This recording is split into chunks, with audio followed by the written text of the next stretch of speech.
Mi capitán Xia, que sobrevivió a un accidente aéreo en el que probablemente perdió a sus padres, deambula por el bosque en busca de agua para beber.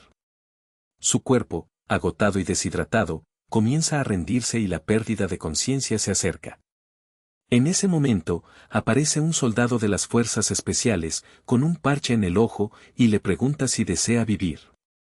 Xia, con la voz débil, responde que sí, y el hombre le deja claro que la vida que le espera será dura, llena de batallas que quizás lamentaría no haber muerto allí mismo. Mientras intenta salvarlo, otros soldados de su unidad intentan detenerlo, afirmando que están en medio de una misión y que recoger a un niño como él solo complicará las cosas. Pero el soldado, furioso, los desafía con vehemencia, proclamando que no recibe órdenes de los más débiles.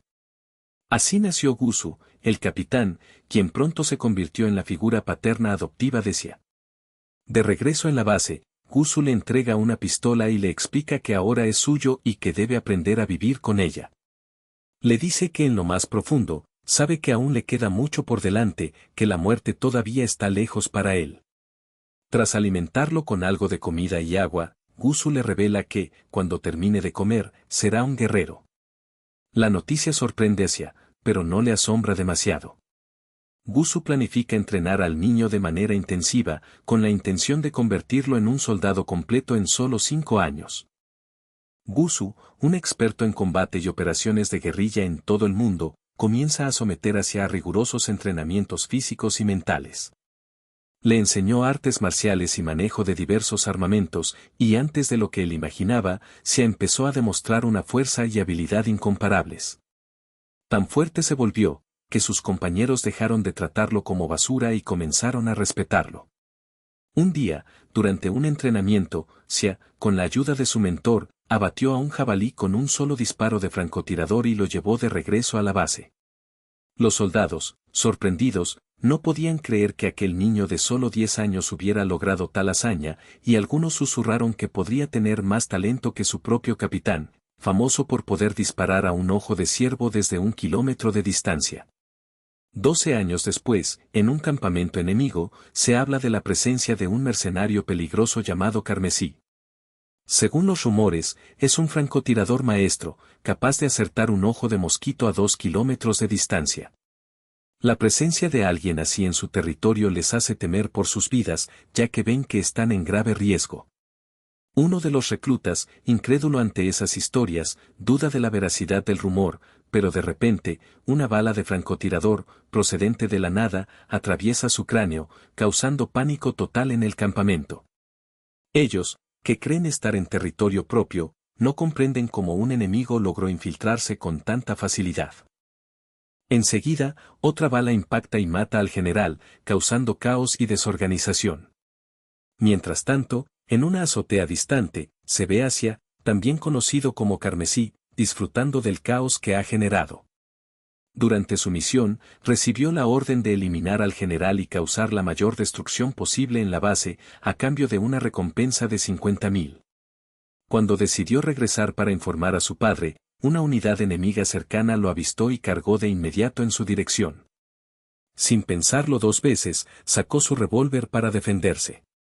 Al verlo, los hombres se burlaron de él, llamándolo novato. Sin embargo, desconocían las 3 ventajas fundamentales de esa arma sobre otras. Primero, su fiabilidad, ya que no se atasca. En segundo lugar, su capacidad para usar balas de gran calibre con alta potencia de penetración. Y, en tercer lugar, la protección divina que la diosa del campo de batalla había conferido a esa pistola. Con apenas 3 disparos, Xia afirmó su supremacía y eliminó toda la unidad. Luego, fue rescatado del lugar por Gu, quien llegó en un helicóptero. Durante el vuelo, Gusu le felicitó por haber eliminado ya a su tercer general en la guerra, pero le informó que tenía una misión nueva en Japón. Como era de esperarse, Xia pensó que probablemente sería una operación de asesinato, quizás dirigida contra el primer ministro o alguna figura importante. No obstante, el anciano lo interrumpió, aclarándole que en realidad iba a enseñar en un colegio prestigioso. Dado que Xia era fluido en 5 idiomas, Gusu le asignó la tarea de infiltrarse como profesor de inglés en esa institución. Poco después, Prepararon una identidad falsa, y Sa abordó un avión rumbo a Japón, intrigado por los obstáculos que tendría que afrontar. Al llegar, decidió detenerse en una tienda de conveniencia para comprar comida. Quedó impresionado por el sabor de los alimentos, la higiene en el envasado y, sobre todo, por el bajo precio. Pero lo que más le llamó la atención fue la aparente tranquilidad del lugar. Observando a su alrededor, solo vio parejas en citas, familias en picnics o personas disfrutando del día, en un ambiente sumamente pacífico. Se preguntó qué misión podría esperarlo en un país así de calmado. Tras la comida, se dirigió a la casa segura que le habían preparado. Al llegar, en un barrio residencial de altos edificios, encontró su apartamento en un rascacielos y quedó sorprendido con su elegante apariencia. Además, ese apartamento estaba cerca de la escuela en la que iba a trabajar. Mientras entraba, notó algo inusual, aunque decidió sentarse igual. Pocas horas más tarde, un hombre se acercó de repente con un cuchillo y corrió hacia él por la espalda. Gracias a su aguda percepción, Sa pudo detectar la amenaza a tiempo. Tomó una botella de agua y la lanzó al agresor para distraerlo, y luego le propinó un golpe directo en la cara, sorprendiendo al asaltante. El hombre intentó contraatacar con un giro completo, pero Sa se apartó con facilidad y le quitó el arma blanca. Al ver sus habilidades físicas en acción, el agresor comprendió que tenía delante al legendario Crimson. Entonces, el intruso fue reducido, y Sa lo sujetó por el cuello, exigiéndole su identidad. El asaltante, sin resistencia, admitió que quizás había sobrevalorado sus fuerzas al pensar que podía enfrentarse solo al famoso Crimson. Con un aire de arrogancia, Sa le sugirió que la próxima vez trajera un equipo de 5. De repente, una joven apareció detrás de él con un pistola apuntándole en la cabeza y le ordenó que no se moviera. Sa, que parecía no sorprendido en absoluto, simplemente le comenta con soltura que su martillo no está cargado, lo que hace que ella se vea visiblemente nerviosa. Sin perder tiempo, él se gira y en un instante se apodera del cilindro, advirtiéndole que tenga más cuidado en futuras ocasiones. La mujer le agradece por la advertencia, aunque sabe que terminará utilizándolo, ya que su misión aquí solo consiste en apoyar desde atrás a Sa. Posteriormente, se presentan formalmente como Ulain y Meen. Ulain va a infiltrarse en la academia como profesor de arte para brindar apoyo a Sa y facilitar su integración cultural. Por su parte, Meen adoptará la apariencia de un estudiante, con la misma finalidad de respaldo desde las sombras. Sa revela que había detectado su presencia en cuanto ingresó y que simplemente decidió esperar para averiguar de qué estaban hechos. Pregunta si su ataque fue deliberadamente barato solo para comprobarlo, pero ambos se sienten frustrados al escuchar que realmente estaban intentando dar lo mejor de sí. Cuando preguntan si tiene alguna duda, Sa inquiere cómo piensa Meen lograr parecer una adolescente si evidentemente tiene ya 22 años, lo que provoca su molestia. Ella explica que, gracias a su piel perfectamente lisa, no destacará demasiado entre las universitarias japonesas. Ulain interrumpe y le aconseja que deje de admirarse a sí misma, lo que hace que ella pierda la paciencia nuevamente. Después, los dos deciden analizar la misión con Sota. El objetivo principal es infiltrarse en la academia para proteger a Sakurako Kujo, hija del presidente de una corporación militar mundial que estudia en esa institución. Dicha corporación resulta ser una organización militar secreta de Japón, conocida por desarrollar armamento bélico, desde cohetes hasta municiones. Se dice que emplea países vecinos como pasos intermedios para evitar restricciones en las exportaciones de armas, principalmente en Occidente. Sin embargo, recibieron informes de que el presidente Kujo estaba canalizando sus productos hacia países comunistas, lo que podría desencadenar una catástrofe mundial. Debido a la creciente atención internacional, probablemente intentarán usar a su hija como moneda de cambio para presionar al padre. Por eso, contrataron a una experta como Sa para monitorear y proteger a Sakurako de amenazas desconocidas. Se espera que también logre conquistarse su confianza para obtener información sobre las exportaciones armamentísticas y poder adelantar a sus rivales, aunque esto sería complicado, pues Bro no cuenta con RZ alguno. Milen comenta que su apariencia majestuosa y despreocupada debería bastar para que la joven caiga rendida a sus encantos. Al día siguiente, Saa, tras recibir inteligencia sobre el objetivo, aborda un autobús donde se encuentra con Sakurako. Cuando el vehículo arranca, él nota que ella actúa de manera extraña, y sospecha que puede estar sufriendo alguna fiebre o virus. Cuando intenta comunicarse con el resto del equipo mediante un dispositivo oculta, pregunta si debe devolverla a su casa.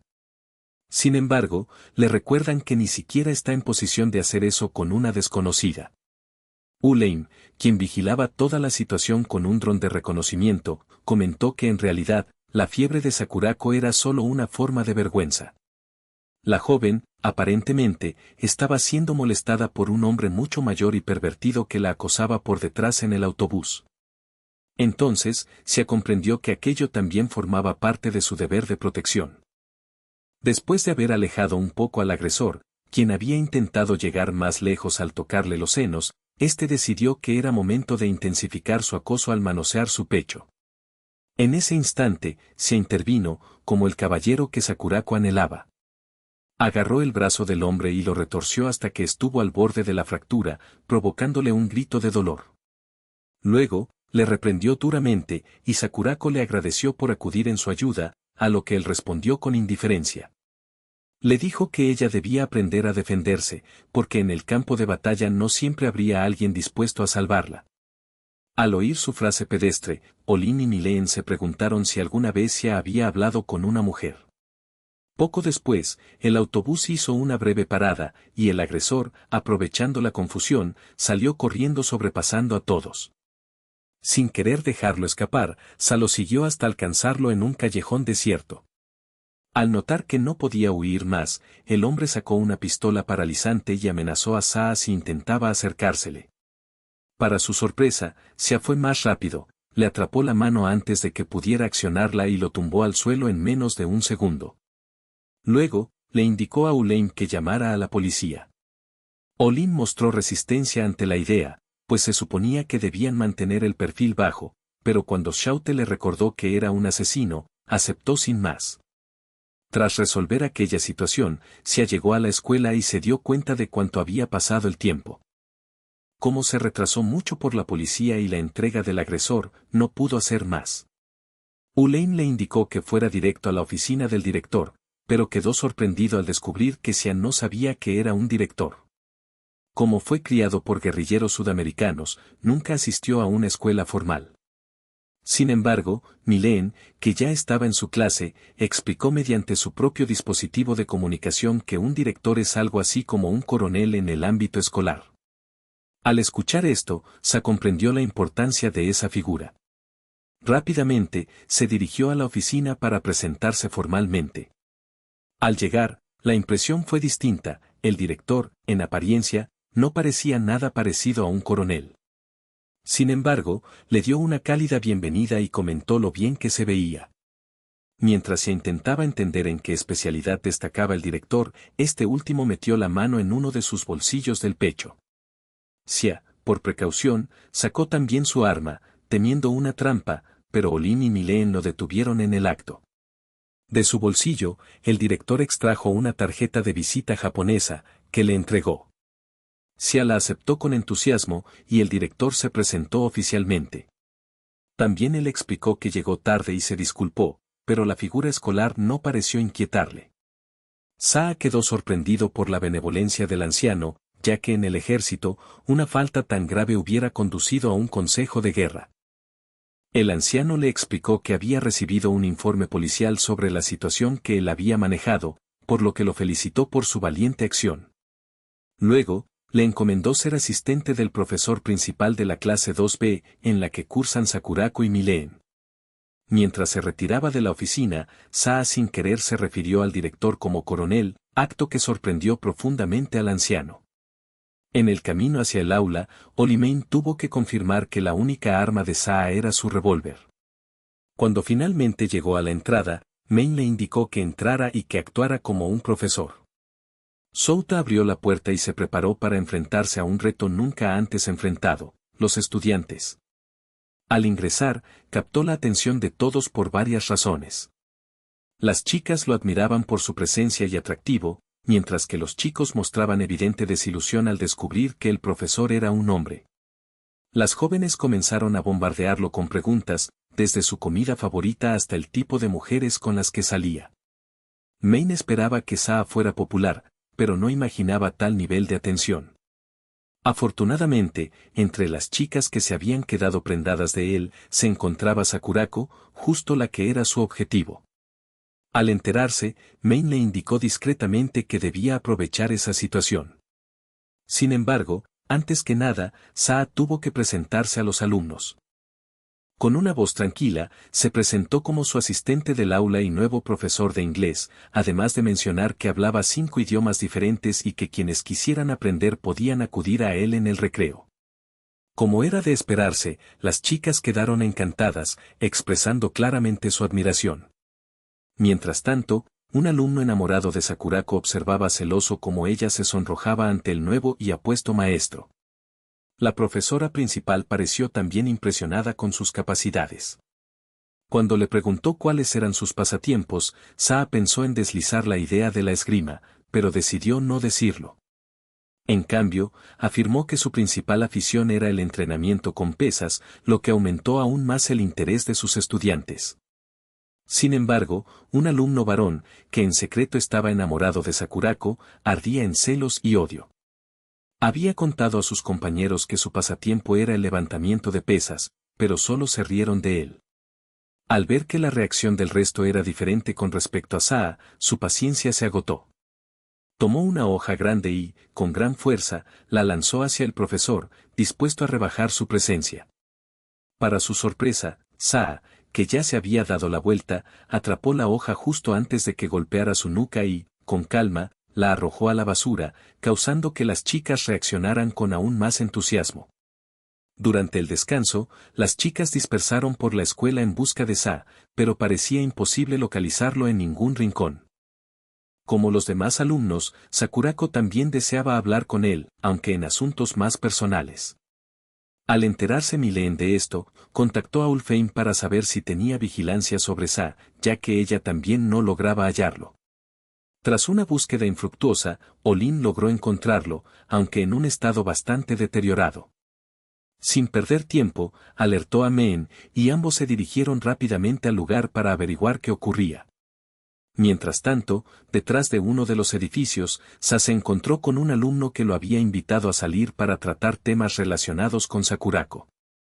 Al ver que el estudiante portaba un bate, Saa se confundió y preguntó si pertenecía al club de béisbol. El joven, molesto, respondió que en realidad era parte del club de irse a casa. Saa, que siempre era un poco ingenuo, se quedó más desconcertado aún y preguntó si tal club existía en realidad, lo que hizo que el estudiante perdiera aún más la paciencia. El estudiante expresó que no le gustaba Saa por la forma en que Sakurako lo miraba. Saa, sin comprender bien, dijo que no sabía cómo ella lo veía, pero que tendría que irse porque no tenía intención de jugar béisbol. En ese momento, el estudiante explotó y se lanzó hacia él con el bate, declarando abiertamente que abusaría de él. Cuando ya iba a dar su primer golpe, Saa pudo esquivarlo con facilidad y le indicó que estaba fuera de alcance. El alumno, furioso, intentó atacar unas veces más, pero Saa mantuvo la calma, dándole pequeños consejos sobre cómo balancear el bate correctamente mientras se movía con agilidad. Finalmente, cansado, golpeó suavemente en la frente al estudiante, dejándolo aturdido. Olin y Meen llegaron justo en ese momento, sorprendidos al ver que, además de todo lo ocurrido, Saa había incapacitado a un alumno en su primer día en la escuela. Luego de dejarlo inconsciente, Soda lo llevó en sus hombros hasta la enfermería del centro escolar. Al recorrer los pasillos, los estudiantes presentes quedaron asombrados ante la escena. Algunos identificaron al estudiante como un difuso problemático de la clase 2B y pensaron que quizás se había lastimado al hacer travesuras. Sin embargo, las estudiantes femeninas se preguntaban quién era esa profesora tan atractiva. Olin y Maline trataron de minimizar la situación, asegurando a todos que el alumno simplemente se había caído y se había desmayado. Ya en la clínica, colocaron al alumno en una cama, y Milen preguntó si Saa tenía alguna idea de la situación en la que los había involucrado.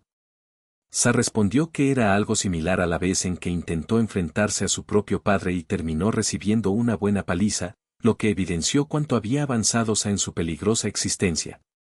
De repente, entró la enfermera con el director, ambos respirando con dificultad. Habían recibido reportes de varios estudiantes sobre lo ocurrido, por lo que tenían que verificar la situación. Mientras la enfermera revisaba su estado, el director preguntó qué había pasado exactamente. Inmediatamente, Min responde que el estudiante resbaló con una cáscara de plátano y perdió el conocimiento al golpearse la cabeza contra el suelo. Explica que Sa simplemente lo encontró en ese estado y que él mismo lo llevó hasta la clínica. Sin embargo, el asistente médico interrumpe, asegurando que la lesión no parece causada por una cáscara de plátano y que no lo engañarían. El gásero empieza a dar una charla insípida sobre su experiencia de 40 años como enfermero y su cinturón negro en karate, para concluir que el estudiante fue golpeado con una palmada por alguien. Luego, se vuelve directo y señala a Sa, acusándolo con firmeza, ya que parece tener conocimientos en artes marciales. El director, atónito por la acusación, espera en silencio que Sa lo desmienta, pero el geiser insiste, presionando para que confiese antes de que el estudiante despierte. Al ver que la situación se complica, Milen se comunica discretamente con Sa, advirtiéndole que no debe mantenerse calmado, pues podría perder su empleo si la verdad sale a la luz. Xia, por su parte, responde con serenidad que no hay motivo para alarmarse, pues sabe que no se convertirá en un problema mayor. Además, confía en que podrá proteger a la víctima incluso si llega a ser despedido. De repente, el estudiante despierta gritando y preguntando si aún está vivo. Después, reconoce rápidamente que está en la clínica escolar. Cuando el asistente le pregunta si Sadou fue responsable de lo ocurrido, contempla revelarlo, pero decide callar por alguna razón. El anciano interpreta su silencio como una intimidación y, en respuesta, llama a la policía para denunciar un caso de agresión. Para su sorpresa, el estudiante lo detiene y le dice que la lesión ocurrió por una caída y que no hay que exagerar. El asistente duda de la versión, intenta indagar más, pero el alumno se irrita y le llama a un anciano sin dientes y le pide que se ocupe de sus asuntos. Como era previsible, la ira del geiser se desvía del incidente genuino y se enfoca en la grosería del estudiante. Al pasar junto a Sa, el delincuente susurra que va a hacerle pagar por lo que le hizo. Gracias a su comportamiento rebelde, el equipo logra aclarar la situación y liberan a Scott sin problemas. Al salir, Sa comenta casualmente que los delincuentes son similares a los mercenarios en el sentido de cuidar su honor. Había apostado a que el rebelde no querría que se supiera que fue arrojado sin piedad por un nuevo profesor en la escuela. Olin y Milen quedan impresionados y confirman que Sa no es un mercenario común. Luego, el equipo decide retomar su misión de proteger a su princesa. En el camino, Milen hace una broma ingenua, comparando su tarea con la de los hermanos Mario, pero, como de costumbre, Sa no entiende la referencia. Mientras tanto, un estudiante sospechoso acechaba a Sakurako, pensando para sí que lo único que debía hacer era atraparla y así conquistar el mundo.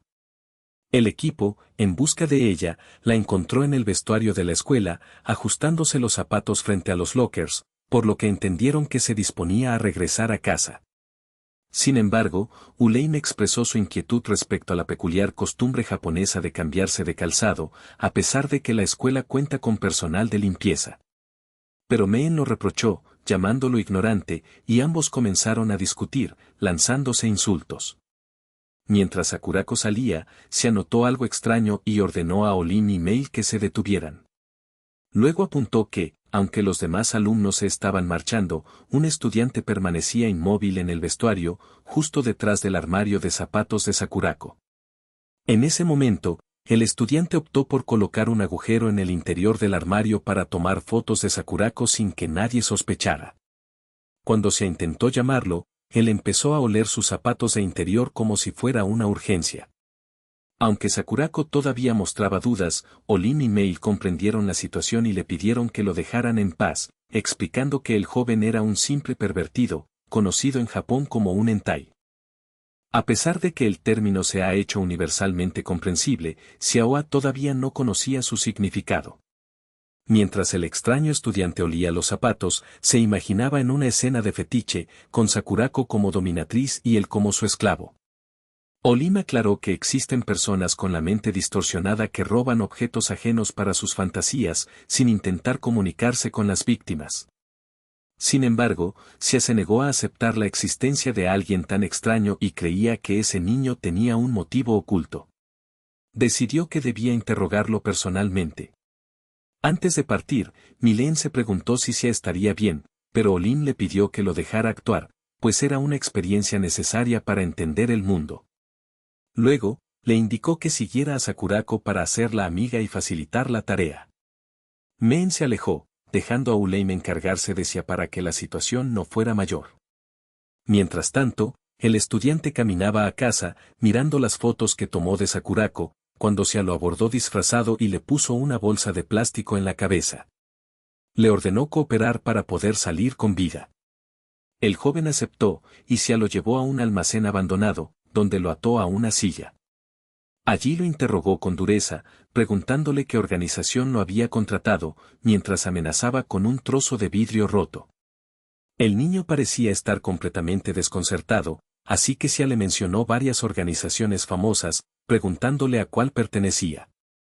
Luego le advirtió que había eliminado integrantes de todos los grupos secretos, y que si continuaba dañando a Sakurako, él no sería una excepción. Asustada hasta la médula, la niña rápidamente aclara que no tiene intención de hacerle daño. Sin embargo, Sa todavía no le cree. La acusa de haber intentado colocar algún veneno o explosivo en los zapatos de Sakurako cuando jugaba con ellos minutos antes. La niña explica que en la Japón actual es prácticamente imposible que civiles normales consigan ese tipo de sustancias. A pesar de ello, Soto decide intensificar el interrogatorio. Le advierte que le va a arrancar la piel del cuello y que, si se inmuta, será un espía que busca dañar a Sakurako. Pero si logra soportarlo, será un agente valiente con motivos más profundos. Al escuchar la condición, la niña, ya sudorosa y nerviosa, entra en pánico. Entonces, Sota simula un ataque hacia ella, lo que provoca que la niña se mueva involuntariamente y quede desmayada. Con esa reacción, puede determinar que no se trata de un espía. Poco después, Olim entra en escena y agradece a Xia por haber controlado sus impulsos y no haber llegado al extremo de agredirla realmente. Llevan a la joven hasta una parada de autobús y la dejan allí, consciente de que tendrá tiempo para recobrar el aliento antes de seguir con su misión. Luego, ambos se dirigen a retomar la protección de Sakurako.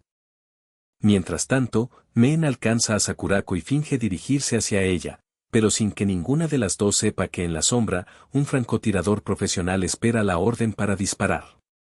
Al ver que Men se acerca, el tirador, que no quiere arriesgarse a fallar su misión, decide aguardar el momento perfecto para acabar con su objetivo.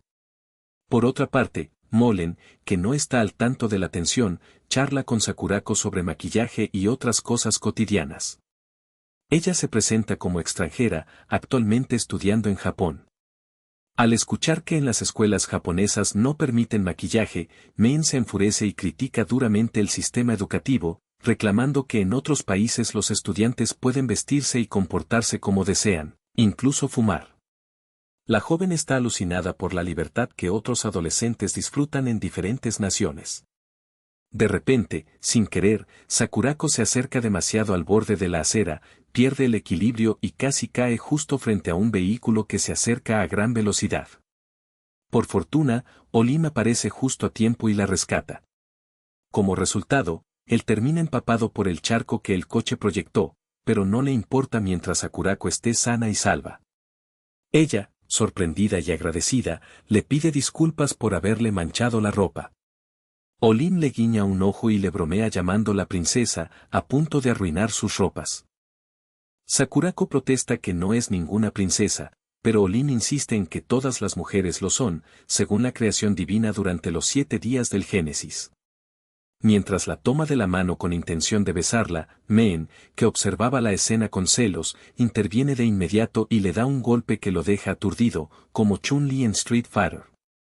Le recuerda que en Japón no está permitido besar a alguien en la mano. La discusión se intensifica, entrando en un intercambio de palabras respecto a los orígenes de Olim y sus costumbres. Entretanto, Sakurako, divertida ante su pelea, los califica como un grupo divertido que discute como hermanos y hermanas. Los asesinos susurran entre ellos y Min, por su parte, escucha a Olim hablar sobre un intento de atacar a Sakurako. Mientras tanto, en la azotea, un francotirador fija su mira en ella, pero Saa aparece y acaba con su vida de un disparo en la cabeza. Saa, sorprendido por la situación, se pregunta quiénes son y si su objetivo es capturar a Sakurako. Más tarde, esa noche, en la habitación de Sakurako, Kane, su doncella, nota que la joven suspira repetidamente, por lo que le pregunta qué le sucede. Sakurako, visiblemente nerviosa, duda en responder, pero Kane le recuerda que debe llamarla por su nombre, tal como su padre le había enseñado.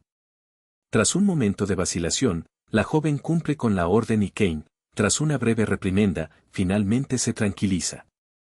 Luego, Kan le recuerda que no debe olvidar su orgullo como heredera del noble linaje Kujo, que ha existido desde la era Yan, y que su familia tiene una larga historia de honor y tradición.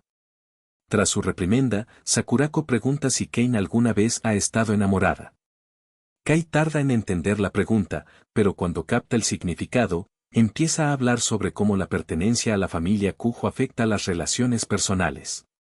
La joven rápidamente niega estar enamorada, pero para su sorpresa, Kane le asegura que no existe ninguna regla familiar que prohíba enamorarse de alguien común. Kane explica que, pese a ser sirvienta de los Kujo, ella es mujer antes que todo, y que apoya a todas las damas en sus sentimientos amorosos. Sosteniendo las manos de Sakurako, hace una promesa de meñique y le expresa su apoyo en su decisión. La joven se alegra junto a su aliada, sin notar que Kane piensa en el caballero del que espera que ella esté enamorada, un hombre con sentido y carácter. El caballero en cuestión dispara varias balas a unos muñecos de entrenamiento, logrando acertar en el centro. Men revisa los blancos y nota que los disparos están ligeramente desviados hacia la izquierda, por lo que pregunta por qué se llama centro. Olim le muestra un diagrama de la anatomía humana y le explica que el corazón está ubicado en el lado izquierdo del cuerpo. Men se sonroja y lo insulta por intentar presumir. Olim, por su parte, elogia a Xia y afirma que con su nivel de habilidad podría ganar una medalla de oro en los Juegos Olímpicos. Xia, por su parte, desprecia los Juegos Olímpicos calificándolos como una competencia amateur que él, como profesional, no desea participar. Luego, pregunta a Olim acerca de la organización enemiga. Al notar la apatía de Xia, Saa pide que se valide el trabajo de Uleim. Olim les indica que su especialista en inteligencia es Meolen. La miran y, antes de que ella pueda explicar, Men informa que está usando todos sus recursos, pero aún no ha encontrado pistas. Xia señala que la organización debe tener recursos para un francotirador. Considera que el hombre que mató antes es un soldado entrenado y que el rifle mencionado no es un arma que pueda introducirse fácilmente en Japón. Revisa las fotos y anota el modelo, el año de fabricación y el país de origen del arma. Olim sugiere que, si se trata de un Dragunov, podrían saber quién está detrás. Men, tomando un hacha, le llama idiota, argumentando que nadie cuerdo cargaría por la calle un hacha ensangrentada. Mientras discuten, todos concluyen que no podrán rastrear a la organización únicamente por el origen del arma. Por ello, su estrategia se limita a reaccionar ante cualquier movimiento del enemigo. Xia inicia la grabación de las cámaras de seguridad y advierte a sus asistentes que deben seguir protegiendo a Sakurako y esperar noticias del último jefe. Aunque están de acuerdo, Olim entra en pánico al ver a Sakurako cambiarse de ropa. Se sorprende y agradece su suerte, pero de repente la televisión se apaga. Entonces, ve cómo Men sostiene una pistola y lo mira con furia. Olim intenta calmarla, pero ella le comenta que solo está practicando su puntería. Sin avisar, disparos atraviesan el aire, y Uleim se esquiva por poco de las balas. Mientras la tensión aumenta, Sa reflexiona sobre la misión que su padre adoptivo le encomendó, una cuya finalidad parecía difusa. A diferencia de otras misiones claras y sencillas, esta era vaga y enigmática. Sa se pregunta si su único objetivo es proteger a Sakurako, pero su mente inquieta sospecha que puede haber algo más escondido tras esa tarea. Por otro lado, en una misión militar, un escuadrón acaba su operación de supresión. Los miembros celebran su éxito, pero un soldado curioso busca al último jefe dentro del edificio. Cuando lo encuentra, se sorprende al verlo contemplando el cielo. El soldado informa a su comandante que el anciano parece pensativo, y el último jefe comenta que se preguntaba si el cielo que observa está conectado con Japón. Aquella noche, Sa sueña con su pasado, con cómo fue rescatado casi al borde de la muerte y entrenado duramente por su padre adoptivo hasta convertirse en experto. En su juventud, Sa era conocido como el Carmesí, un apodo que provenía de la sangre que hacía derramar a sus adversarios en combate. En aquella época, dominaba el campo de batalla iluminado por llamas escarlatas, temido por todos. Pero ahora, teme que esas mismas llamas puedan quemarlo hasta convertirlo en cenizas. Al despertar, se encuentra sin ropa y decide hacer un entrenamiento ligero. Sin embargo, para su mala suerte, Uleim entra en la habitación sin llamar, dejando en su retina una imagen imposible de borrar. Intentando olvidar lo que vio, Olin comenta que necesita salir con 6 mujeres distintas para limpiar sus ojos. Mientras se arma para ir a la escuela, le pregunta a Olin si tiene experiencia en tales misiones. Este se jacta de poder completarla en un solo día. Intrigado por la presencia de Olim en su habitación, Sa le pregunta la razón, y Olim se aferra a él diciendo que estaba preocupado por él, dada la diferencia entre la guerra y Japón.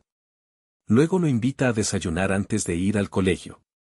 Soda acepta y se marcha unos minutos después. En clase, lee una novela en inglés a sus alumnos, quienes no dejan de admirarlo. Mean nota cuánto se sonroja Sakurako y la llama adorable.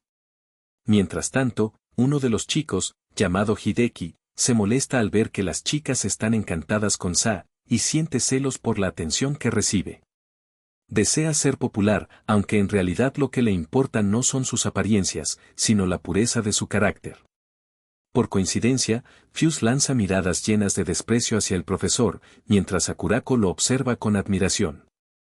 Más tarde, en el baño, Hideki se acerca a Fuse y, al notar su actitud hostil y enojada, le asegura que está de su lado. Confundido, Fuse le recuerda que es un owner, a lo que Hideki acepta, aunque luego presume de su riqueza.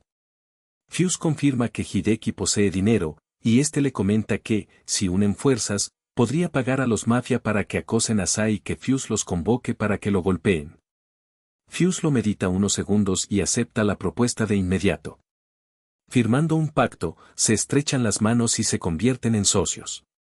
Enseguida, Fuse contacta a pandilleros de toda la ciudad y promete pagarles por la tarea. Con rapidez, se dirigen en sus vehículos, entusiasmados con la misión que emprenden.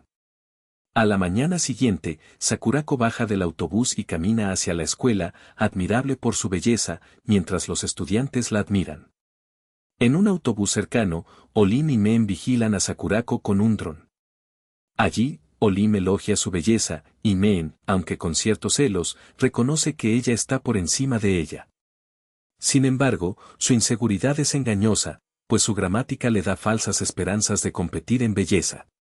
Olim destruye esa ilusión y casi llegan a pelearse. Confundido, Olim pregunta por qué Sakurako camina sin cuidado, si debería estar protegida y no sola en el camino hacia la escuela. Men responde que esa es precisamente la razón por la que trabajan para esa tarea. Pero Olim la corrige al recordar que personas influyentes suelen tener emisarios que las protejan. Al entender a qué se refiere, Men explica que en las reglas de Otori está prohibido que los estudiantes se trasladen en vehículos, ya que la escuela no discrimina por clases sociales, sino que todos asisten en igualdad de condiciones. El lema escolar es independencia y autosuficiencia, pero Olim malinterpreta y asume que eso significa que los ricos deben aprender de los pobres. Luego, Men narra que el padre de Sakurako quería que ella asistiera a una escuela solo para chicas hasta la universidad, pero ella insistió en estudiar en Otori. Mientras observa a Sakurako, Olim comenta que ella cautiva a todos con su forma de caminar, a lo que Men responde que lo mismo pasa con Sa. Desde lejos, ven a Sa caminar hacia la escuela, rodeado de chicas que lo admiran. Olim reflexiona y dice que, en otra época, ellos podrían haber sido una pareja real. Men, parcialmente de acuerdo, advierte que siempre hay problemas cuando un príncipe y una princesa se enamoran. Le indica a Olim que apunte la cámara del dron hacia Sa y, cuando lo hace, ven a Fuse acompañado de un grupo de pandilleros bloqueando el camino del muchacho. Fuse saludándolo con burla, pero Saa responde con calma, lo que enfurece a Fuse, quien aún así sigue obstaculizando el paso. Desde la distancia, Men y Olim, que observan con el dron, califican a Fuse como un cavernícola por actuar con refuerzos tras la derrota previa de Saa. Ulaine le dice a Mylene que hay un problema, que los números no importan frente a la legendaria Crimson. Al escuchar esto, Sia se quita la corbata y pide que Fuse lo acompañe a un lugar tranquilo.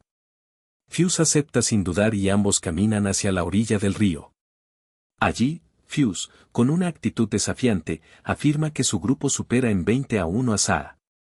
Está convencido de que Sia no tiene oportunidad alguna debido a la diferencia numérica. Le ofrece, además, que pueda llorar y pedir perdón, así tal vez lo perdonen.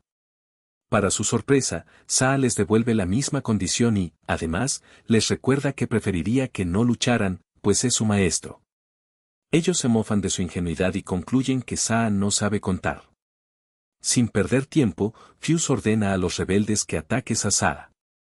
En un instante, corren hacia él, pero Saa los derriba con facilidad, como si fuera un paseo por el parque. La mirada de terror invade a los demás, quienes observan cómo elimina a sus compañeros con precisión. Algunos dicen que Saa no es humano, pero él asegura que sí, explicando que su fuerza proviene de su entrenamiento en el campo de batalla. Mientras arrebata a la mayoría, los demás entran en pánico y aclaman que no habían sido advertidos de lo fuerte que era Sia. Fuse, molesto por su ineptitud, les grita que deben hacer que Saa no siga en pie y les ordena que atropellen al maestro. Uno de los delincuentes enciende su moto y se lanza directo hacia él. Lo que ocurrió después sorprendió a todos. Sia se lanzó sobre la moto y, con un potente golpe, lanzó al motociclista como si fuera una pelota. Luego, la tomó y se sentó en ella. Fuse, furioso, pierde la calma y ordena a los demás que ataquen a Saa, pero él lo sorprende acelerando en línea recta, como un toro enfurecido, y se detiene solo a unos centímetros de Fuse, quien comienza a sudar copiosamente y cae al suelo, intentando aparentar valentía. Sia le recuerda que debe agradecer que las motos japonesas poseen sistemas de seguridad muy eficientes. Después, les pregunta si todavía desean enfrentarlo. Al escuchar eso, los rebeldes reflexionan unos momentos y, finalmente, deciden abandonar la pelea con inteligencia, despidiéndose de Fuse y huyendo. Fuse, desconcertado, les ordena que regresen, pero ellos lo ignoran y lo llaman cobarde por no luchar. Otros chicos que permanecen le aconsejan olvidar, pues nunca tuvieron oportunidad alguna, ya que antes eran unas 20 personas y ahora solo enfrentan a uno. Frustrado, Fuse aprieta los dientes y le grita a Saa, llamándolo guerrero. Sia, con calma, le responde que él solo quiere saber qué desea y, en tono burlón, lo insulta calificándolo de cobarde. Fuse admite que Sia tiene talento en combate, pero le pregunta si tiene valor. Saa, confundido, le pide que explique qué quiere decir, y Fuse propone una carrera de gallinas como desafío absurdo.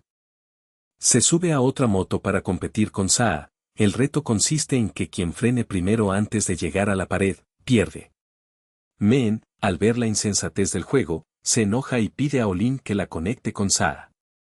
En cuanto la llamada se establece, le pregunta si en serio quiere aceptar esa tontería, y Saa confirma con determinación. Luego, ella le pregunta si es tonto, pues podría resolver fácilmente el asunto golpeándolos hasta dejarlos en el suelo. También le indaga qué haría en caso de que, por alguna razón, perdiera la carrera de gallinas. Souta planea averiguarlo al cruzar el puente, y en ese momento desconecta el audio. Main grita a Ulaine, acusándolo de que Saa ha incumplido órdenes, y expresa su preocupación por lo que dirá el jefe si se entera. Sin embargo, luego le pide a Ulaine que vuelva a activar el sonido, pero para su sorpresa, él se niega. Main le reprocha por su actitud y le da un golpe por ser tan tonto, aunque Olim afirma que Saa nunca perderá. Recuerda el día en que Saa aturdió a Fuse, cuando el niño intentó atacarlo, y cómo llevó al pequeño de regreso a la enfermería. Ulaine entonces le preguntó por qué era tan amable con el muchacho, a lo que Saa narra que en una ocasión, en las junglas de Sudamérica, un soldado mucho más pequeño que él se unió a su escuadrón. A pesar de su corta edad, Soda y el último jefe permitieron que aquel joven participara en la guerra, porque necesitaba mantener a su familia. Sa se acercó mucho a aquel niño y trató de enseñarle japonés, pero tristemente, al día siguiente de aprenderle a decir adiós en ese idioma, el soldado pequeño murió en combate. La razón por la que Sa decidió ayudar a Fuzi fue que en él veía el reflejo de aquel soldado caído. Mientras Olim observa a los corredores preparándose para la carrera, nota cómo Sa sonríe tras escuchar los insultos de Fuse y deduce que Sia podría ser más un profesor que un mercenario. Comienza a llover en la competición, y cuando los pilotos aceleran sus motos para la carrera, el árbitro anuncia que pueden partir en cuanto el campondice toque el suelo. A pesar de que Main tiene una corazonada negativa acerca de la carrera, Olim calma intenta tranquilizarla, asegurándole que Sa sigue siendo un profesor en el fondo. Ella niega la idea, afirmando que solo es un mercenario legendario, aunque Olim sigue apoyando a Sa y dice que Sia quizás llegue a ser un profesor legendario. Mientras anticipa el resultado, Olim ve como el árbitro arroja el can vacío al aire y, en cuanto éste toca tierra, los corredores aceleran. Sa logra superar a Fuse y se dirige velozmente hacia la pared. Fuse también aumenta su velocidad, lo cual preocupa a sus secuaces. Sa, sin embargo, no se detiene ni reduce su ritmo, a pesar de que la pared se acerca peligrosamente. Min entra en pánico, consciente de que si chocan contra la estructura a esa velocidad, Fuse podría morir. Ulaine, en cambio, admira la valentía de Fuse y comenta que su determinación es admirable, aunque a Min le preocupa la carrera de Sa, temiendo que si el niño muere, su futuro como mentor se termine. Ulaine asegura que solo eso ocurrirá si Sa abandona al niño, pero confía en que Sia no hará semejante traición. Al acercarse a la pared, Sa mira a Fuse y en su rostro percibe cuánto arriesga el chico solo para mantener su dignidad en la escuela. En el último momento, Fuse acelera y frena con miedo de convertirse en queso triturado, pero Sa inmediatamente interviene, saltando de su propia moto para salvar al niño. Esquiva la caída protegiendo a Fuse, cubriéndolo con su cuerpo y evitando que sea golpeado por la estructura. Las bicicletas, por su parte, chocan contra la pared con fuerza, produciendo un estruendo que resuena en el lugar. Sa se levanta tras sufrir una lesión en la frente y, preocupado, le pregunta a Fuse si está bien. Fuse despierta y, al ver que se encuentra a salvo, evalúa rápidamente la situación y comprende que Xiao fue quien le salvó la vida. Sa lo observa con atención y, al verificar que Fuse no tiene heridas, relaja sus músculos y se aleja sin más. Totalmente desconcertado, Fuse pregunta a Sa por qué le hizo ese favor, si se debía dejarlo solo. Entonces, Sa comprende que la razón por la que Fuse actúa de esa manera es que siempre ha estado solo. El joven aprieta los dientes ante las palabras de Sa y le pide que no compadezca su suerte. A su vez, Fuse rememora cómo sus padres nunca mostraron interés por él y tuvo que valerse por sí mismo en un mundo lleno de soledad. Sa se acerca y le explica que en el mundo que conoce, los niños no quedan abandonados porque también constituyen valiosos recursos en combate y trabajo. Asegura que en su realidad, la vida de un menor puede ser tan frágil como una pluma que se lleva el viento. Sin embargo, Fuse tiene un problema, ya que nunca ha buscado ayuda ni siquiera en su entorno cercano. Entonces, Sa extiende su mano hacia él, y el joven se sorprende al ver interés genuino en su persona. Sa le dice que no está solo y que, si alguna vez siente ira o ganas de desquitarse con alguien, puede acudir a él. Y si se trata de una pelea, le dará oportunidades para enfrentarse tantas veces como quiera. Las lágrimas comienzan a rodar por las mejillas de Fuse, quien entonces agarra a Sa con fuerza, en señal de acuerdo. En ese momento, Meen admite estar impresionada por la intensidad de Sa y su carácter ardiente. Ella coincide con Ulaine en que esa actitud no sorprende en Sa, pues siempre ha sido así. Mientras tanto, al abandonar la orilla del río, Sia y Fuse conversan y él confirma que se acaba de mudarse a su pueblo, por lo que le ofrece ayuda a Sa si necesita algo. Sa responde con un lenguaje extraño, y el joven lucha por entenderlo. Meen, en cambio, se da cuenta de que su organización debe limpiar el desastre causado por Sa y Fuse. Lo peor es que ella misma asume la responsabilidad. Mientras los hombres regresan a la escuela, Hideki los observa desde la distancia y en su interior maldice a Fuse por ser un cobarde. Sin embargo, cambia de idea y jura expulsar a Sa de la academia. Días después, Hideki abraza y trata de besar el retrato de Sakurako en su habitación. De repente, sus compañeras entran para limpiar, tras avisarle previamente. Él rápidamente cubre la imagen y se muestra muy avergonzado por casi ser descubierto. Luego, las regaña por entrar sin permiso, amenazando con despedirlas. Les ordena que se retiren de inmediato, y una vez fuera, continúan limpiando en otra parte, hablando en susurro sobre cuánto enojaría al señor de la casa si no mantienen todo en orden.